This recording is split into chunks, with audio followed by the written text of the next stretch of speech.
گذشته خوبول به باره واسه خودم کس بودم. یاد او روزا میفتم که توی قفس بودم. کاری کردم مونده بودم دست به دندان. موام سفید شد داداشی کنج زندان.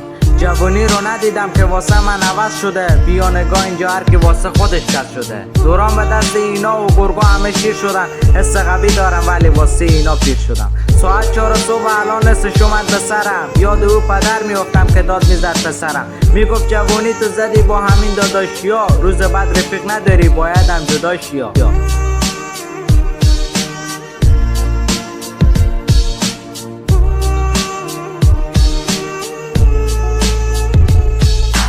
پسرش میگفت بابایی منم آخه پیر شدم. از این گرگای زمانه میدونی که سیر شدم. حرفای پدر به پسر تعریف از زمانه بود. پسر بی خیال دنیا حرکاتش بهانه بود. داداشی اینا رو نگاه واسه ای من شاطی هن. بحث دیگه ای ندارن فقط واسه خاکی هن. اینجا همه گرفتن دست به خنجرن. میفهمم که طرفدار به میره سنجرن.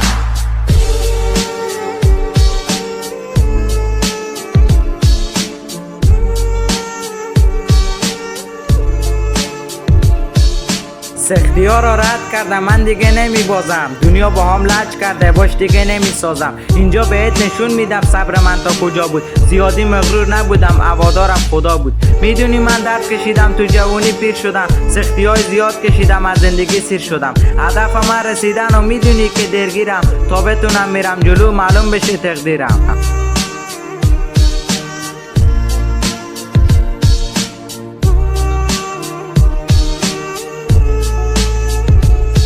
هنوز که اول کار آخر میدونی کیم. میخواستی شکارم کنی من خودم شکارچیم. منو گذاشتی تل بزرگترات ارسنن. یه کار میکنم میرم اما واسم کفسنن. رفیقامون زیاد بودک رابطه را قطع کردم. اینو تو خوابت ببینی که من ترک رپ کردم. نمیدونی درد کشیدم واسه اون نجات کردم.